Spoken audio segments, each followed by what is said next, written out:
You know that feeling when everything looks right. Cables are plugged in, the tool is powered up, the vehicle is sitting there ready, and yet nothing happens. No communication, no handshake, just silence from the module.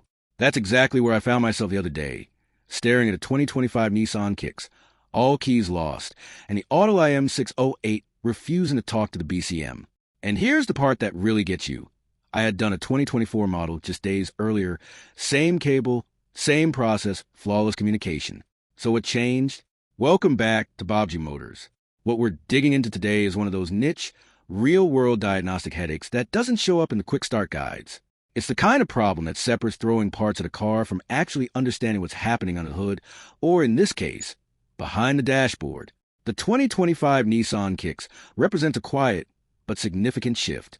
Nissan has moved to the P16 chassis platform, and with that, the BCM connector pinout has changed. That BCM40 pin cable you've been using successfully on previous models? It's useless here.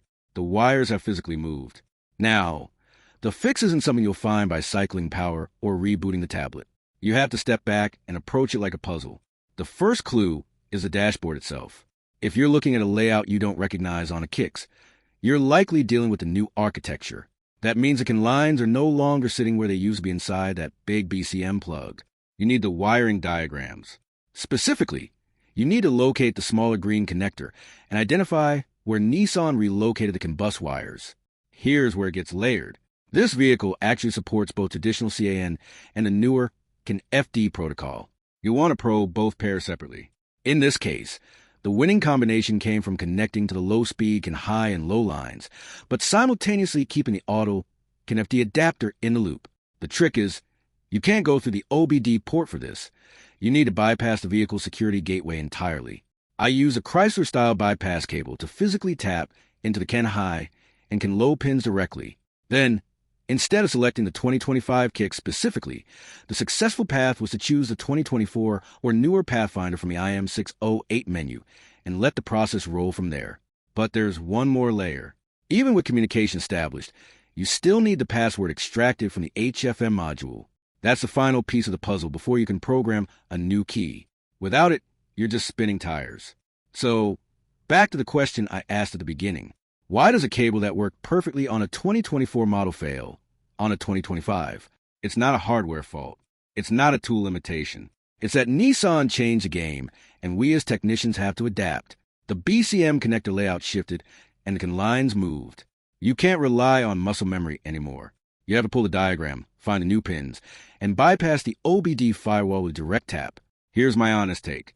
This is frustrating work. It's time-consuming. It requires multiple tools, and sometimes you feel like you're guessing. But this is also where real expertise is built. Anyone can plug in a cable and follow on-screen instructions.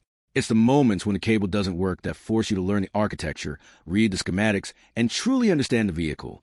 I actually hope this doesn't get easier overnight, because the problem-solving muscle is what makes a great tech. Now, a fun fact for you before we wrap up. That CAN FD adapter you're using, it's not just for Nissan. More and more manufacturers are rolling out CAN FD on new models, even on economy cars like the Kicks. So if you invest in learning how to bypass and probe now, you're building a skill that will carry you through the next 5 years of vehicle production. If this breakdown saved you some head scratching in the shop, or at least made you feel less alone in the struggle, here's how you can help Baabji Motors keep making content like this. Honestly, only a tiny fraction of people watching are actually subscribed. It sounds small, but hitting that subscribe button really does move the needle. It tells the platform that this content matters. We're aiming to hit 1,000 likes on this video and 100 comments. Drop your own Nissan horror story, or tell me what vehicle platform tripped you up recently. And if you want to grab any of the tools I mentioned, check the affiliate links in the description. They help support the channel at no extra cost to you. This work takes hours of filming, editing, researching, and testing. Every like, every share, every subscribe is what keeps Baabji Motors growing and pushing toward that #1 spot for automotive diagnostics. Thanks for sticking with me through this one. Keep your scope steady and your diagrams close. I'll catch you on the next fix.